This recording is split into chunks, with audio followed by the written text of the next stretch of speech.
Bonjour à tous, je suis ravie de vous retrouver pour cette nouvelle chronique astro.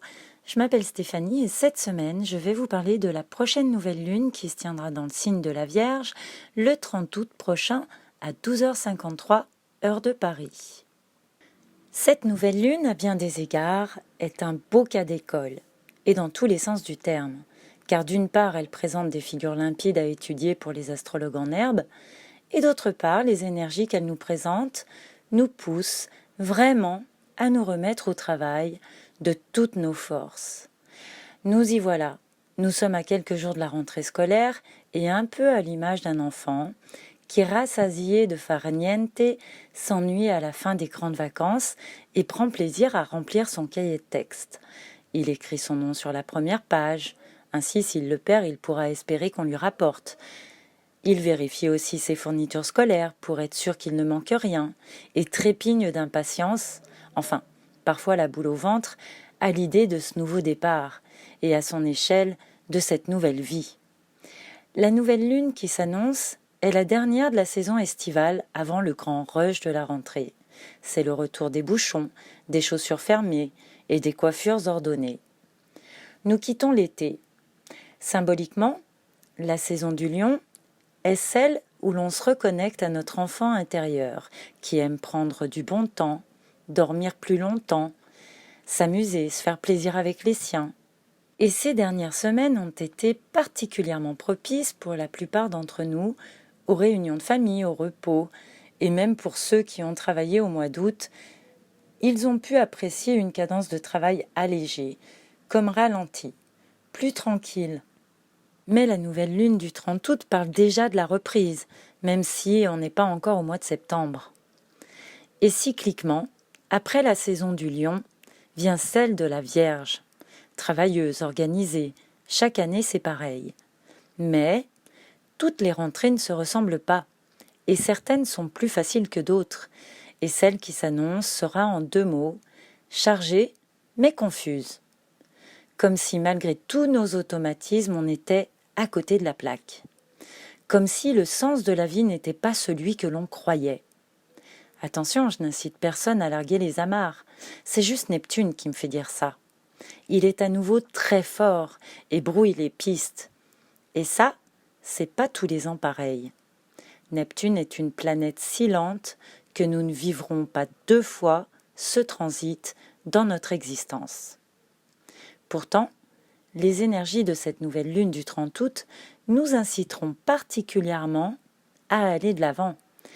Et je dirais même qu'on va être happé par une multitude de choses à faire, à la fois un peu confuses, mais qui nous demanderont pas mal de pragmatisme.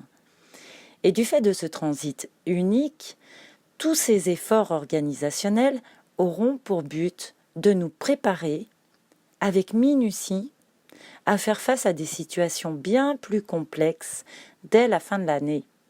Alors profitons de ces énergies pour prendre tout de suite de bonnes habitudes, pour ne pas être débordés plus tard.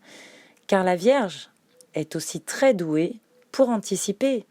Et comme flotte une certaine incertitude, dans le doute, soyons prévoyants. Maintenant que j'ai commencé par la fin en vous proposant d'emblée une petite lecture intuitive, en résumé de cette nouvelle lune, reprenons tout depuis le début. Petit rappel, une nouvelle lune, c'est le début d'un tout nouveau cycle lunaire.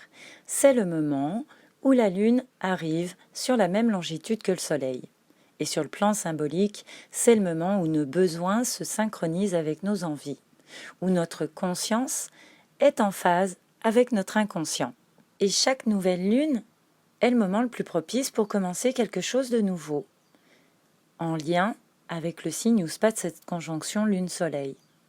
En l'occurrence, cette nouvelle lune se passe donc dans le signe de la Vierge, qui est en analogie avec la maison 6, qui est celle du travail, de notre façon de nous rendre utiles.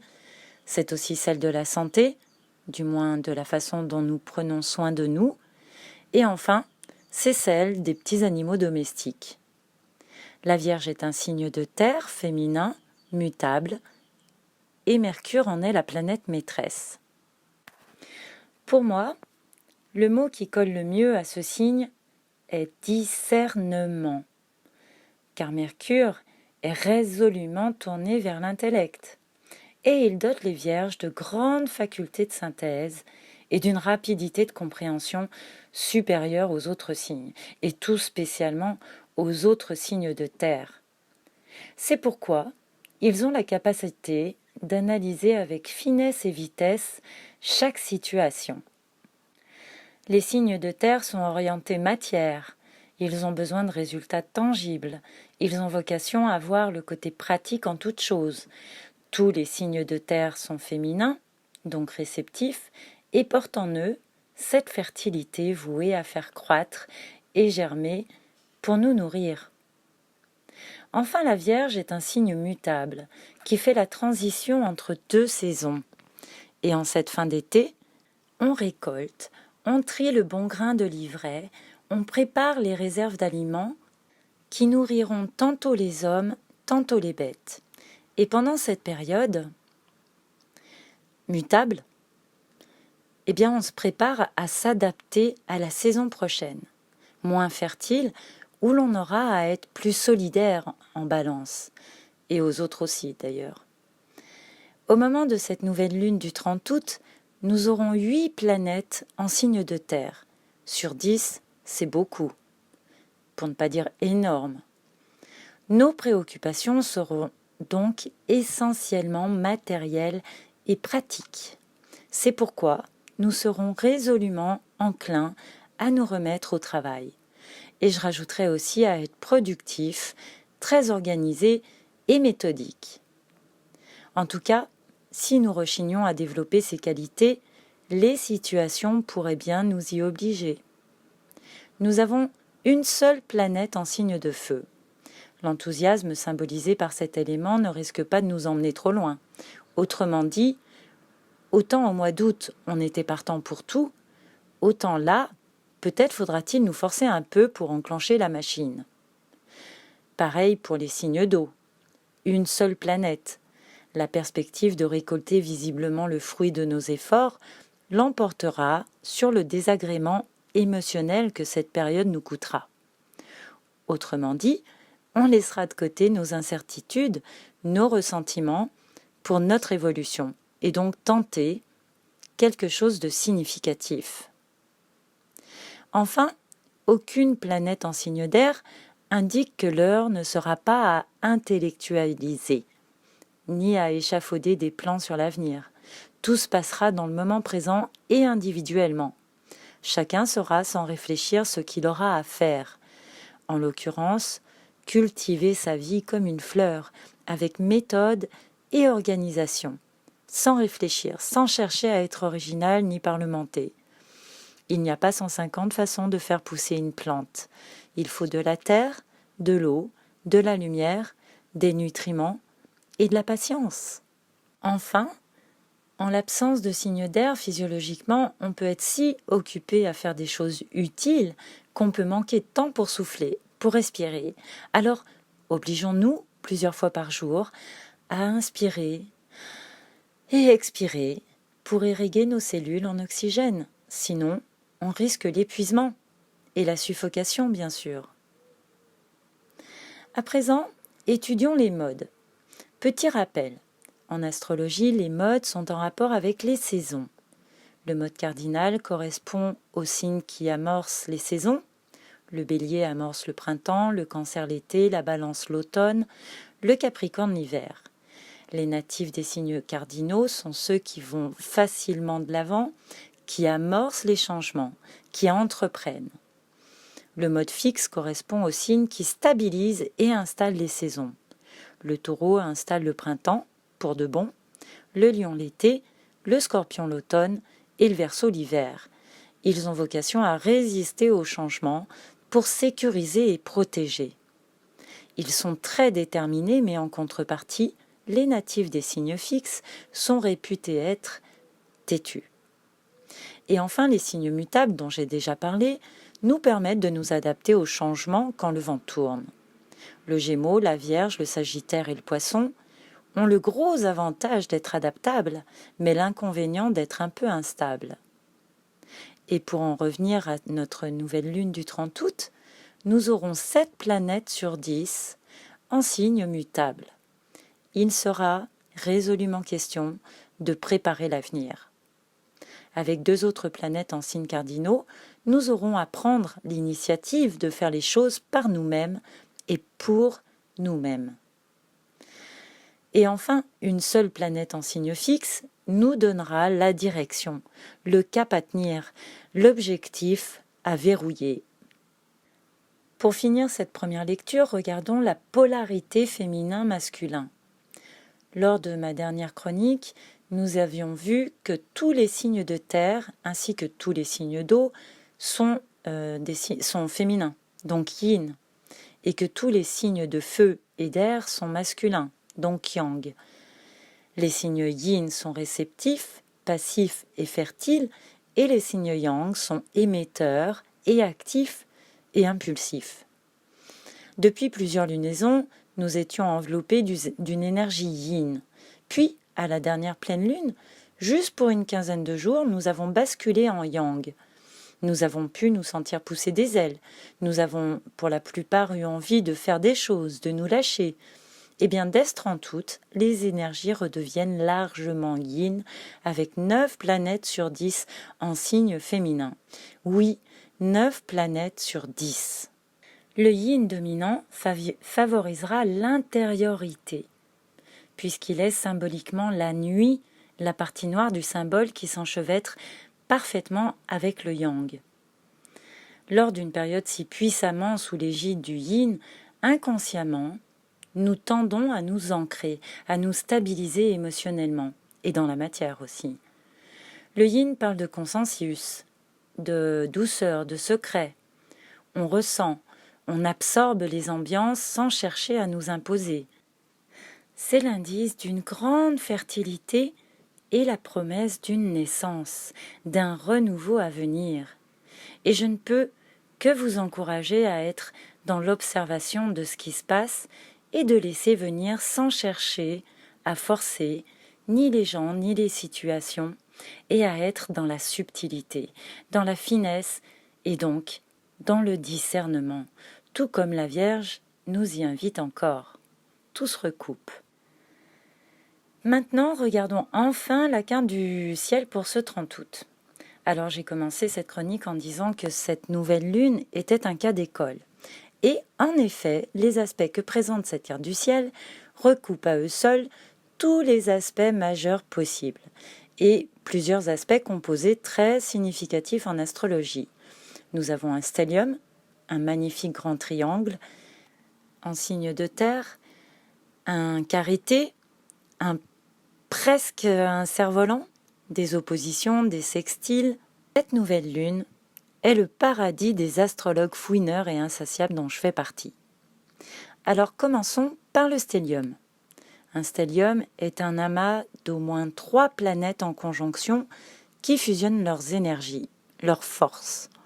Et dans le thème de cette nouvelle lune, nous en avons 5, toutes dans le signe de la Vierge, toutes conjointes les unes aux autres. C'est énorme, ça représente la moitié des planètes de notre système, concentrées dans un petit espace de moins de 10 degrés. Cela signifie que l'énergie Vierge est mise en lumière. Non, en fait la Vierge est carrément sous le feu des projecteurs.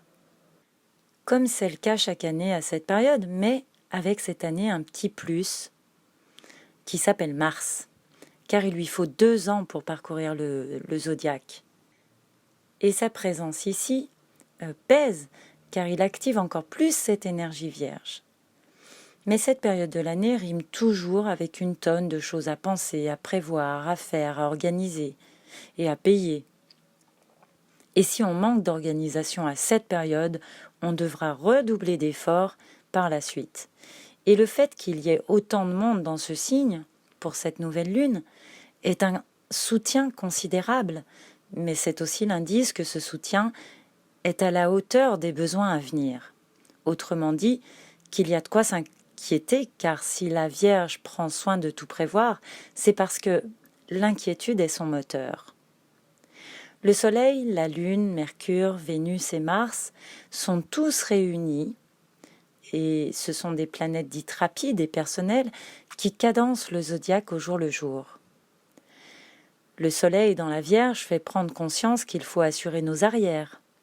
La Lune ici nous rend d'humeur à être ingénieux et pratique. Mercure, maître de ce signe, nous rend particulièrement alertes et vifs, intellectuellement. Il crée aussi ce surcroît d'activité mentale. Pour mémoire, toute planète dans son signe s'exprime avec beaucoup plus de force. Vénus est, elle, en chute dans la Vierge, c'est-à-dire que faire les choses par nécessité n'est pas dans sa nature. Elle, par nature, elle aime.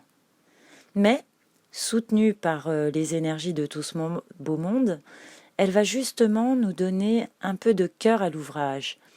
On pourrait bien prendre du plaisir à abattre la montagne de corvée qui nous attend. Une chose est sûre, on aura, grâce à Vénus, la satisfaction du travail accompli. Et quant à Mars, notre petit guerrier va nous transformer en machine de guerre. En tout cas, il nous armera pour faire face à une escadrille de petits soucis plus ou moins fâcheux. Bref, il va activer notre courage, notre ingéniosité pour gérer tout ça de front. D'ailleurs, il pourrait nous donner aussi un petit coup de pouce en nous apportant un regain de vitalité. Mais après les vacances, tout ça est logique, à moins que justement la logique repose sur une redondance périodique. Je demanderai son avis à un philosophe de mon entourage. Bref, cette nouvelle lune nous offre donc un magnifique grand triangle de terre. Cette figure relie par des trigones toute planète dans un même élément. Et c'est de très bon augure car il permet d'additionner les forces de chaque planète et leur permet de coopérer les unes avec les autres dans une grande harmonie. Traditionnellement, le trigone amène de belles opportunités, de la chance, et ici en signe de terre, qui est pour mémoire féminin, donc réceptif, ces opportunités viendront d'elles-mêmes, de l'extérieur. Mais derrière la générosité de ce grand triangle se cache une nécessité, et la principale chance qui nous est offerte ici est celle de nous armer pour la suite, dès maintenant. Ce grand triangle implique donc tous les signes de terre, le signe cardinal du Capricorne, le signe fixe du Taureau et celui mutable de la Vierge. Un conseil, mes amis, consolidons nos arrières, notre assise, nos bases sans perdre une minute. La nouvelle lune, c'est-à-dire le couple lune-soleil, enrichi de Mercure, de Vénus et de Mars, forme un trigone parfait à Uranus en Taureau. Les circonstances vont nous amener à faire preuve d'originalité, d'indépendance, d'ingéniosité et d'ouverture vers des solutions nouvelles. On peut d'ailleurs avoir des intuitions fulgurantes, des éclairs de génie. On peut faire des rencontres providentielles, rencontrer exactement les personnes qui nous permettront de faire avancer notre situation. Et enfin, nous aurons l'occasion de poser des actes audacieux qui se révéleront par la suite extrêmement constructifs. L'exactitude de l'aspect au moment de la nouvelle lune est clairement annonciatrice d'événements, d'opportunes inattendues mais flagrantes que l'on ne pourra pas ignorer. C'est une énorme main tendue qui peut apparaître à n'importe quel moment d'ici la prochaine nouvelle lune, pleine lune. On ne pourra pas l'ignorer, mais étant très différente de nos habitudes, on pourrait ne pas la saisir, à moins qu'elle nous paraisse trop belle pour être vraie. Et donc, on pourrait la laisser filer. Cette multiple conjonction en Vierge forme aussi un trigone appliquant, comme on dit dans le jargon astrologique, à la conjonction Saturne-Pluton en Capricorne. Un aspect appliquant est un aspect en formation qui n'a pas encore atteint ce point où il sera justement exact, où généralement un événement est susceptible de se produire. Et on accorde traditionnellement aux aspects appliquants une plus grande puissance qu'aux aspects séparants, comme des aimants qui exercent une puissante force d'attraction. Et donc ce trigone naissant parle d'occasion de construire dès à présent nos bases futures, toutes les actions que nous mènerons pendant cette lunaison s'avéreront solides, puisque Saturne et Pluton donnent en quelque sorte leur accord et nous aideront en nous présentant sur un plateau d'argent les ingrédients qui résisteront le mieux à l'avenir. De quoi nous redonner enfin une grosse dose d'optimisme après toutes ces lunaisons éprouvantes. Sur le plan de la santé, tout traitement commencé pendant cette période s'avérera particulièrement efficace et salvateur. Souvenez-vous, la Vierge met aussi ce domaine en lumière. D'ailleurs, Saturne et Pluton forment toujours ce joli sextile à Neptune, et même si le sextile n'est pas aussi puissant que le trigone, il permet quand même de redonner espoir et parle de guérison. Toutefois, Neptune est en Poisson, le signe opposé à la Vierge. Et se joue ici une drôle de partie. Les éléments en présence sont compatibles, mais opèrent une tension. Chacun des signes reçoit son maître. Mercure est bien présent dans la Vierge, et Neptune est le maître du Poisson. C'est un peu le choc des titans, qui est, soit dit en passant, un des films qui a le plus marqué mon enfance et qui a véritablement déclenché ma passion pour la mythologie et ses symboles. Mais bref, les éléments sont donc complémentaires. La terre et l'eau, souvenez-vous, sont les bases des ciments les plus solides. Et une opposition demande de trouver un terrain d'entente pour que l'alchimie opère. Des efforts à faire, des compromis à trouver. Chacun doit pouvoir s'exprimer, alors l'équilibre s'établira. Sur le plan médical, la Lune, le Soleil, Mercure, Vénus et Mars parlent de prendre conscience de la nécessité de combattre la maladie, la souffrance, la vermine qui ronge. Et la présence de toutes ces planètes indique qu'on ne sera pas seul dans notre démarche. On aura l'aide de beaucoup de monde. Et le trigone exact avec Uranus, nous recevrons par le biais de ce trigone de l'aide, parfois par le biais de traitements peut-être hors de la médecine traditionnelle ou de traitements expérimentaux, et pour le cas les plus sévères, par les rayons. En tout cas, il est question de se montrer proactif quant au traitement qui s'impose. Cette puissante opposition peut parler d'une mise en lumière d'une problématique, d'une crise donc. Tout le monde ne sera pas concerné par la santé, et tant mieux, mais je connais quelques personnes à qui ces informations peuvent servir à leur redonner espoir. Oui, Neptune, la maladie est puissante et peut-être bien ancrée en Poisson, mais elle ne résistera pas. Elle ne pourra pas faire face à autant de forces activées dans la Vierge. La première chose à faire est de faire preuve de discernement. Je sais, je me répète, c'est fait exprès. Ensuite, il faudra accepter l'aide que l'on nous proposera et s'accrocher et avoir la foi. Car pour faire de la place à Neptune, accordons-lui notre foi. Tout ce qu'il demande, c'est de s'exprimer. Peut-être que cela pourrait aussi concerner le travail. Pour certains, mais heureusement, Jupiter, quoi qu'il arrive, est une planète très bénéfique. Et dans son signe, elle exprime sa bienveillance avec beaucoup de force.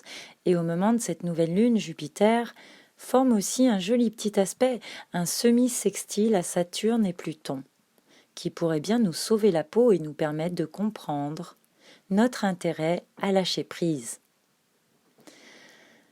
Voilà les copains, il n'y a pas grand-chose de plus à dire pour cette nouvelle lune. Alors pour résumer, je dirais que la main que l'on nous tendra sera à la mesure de ce que l'on devra lâcher pour la saisir. N'oublions pas que nous sommes dans une énergie mutable, dominante, que nous devons nous adapter sans résister au changement, et alors l'univers nous accordera ses faveurs. Chronique Astro, c'est fini pour aujourd'hui. Je vous donne rendez-vous dans 15 jours. Je vous souhaite d'ici là une très belle nouvelle lune. Et n'oubliez pas, l'astrologie nous donne les clés. À très vite. Bye bye.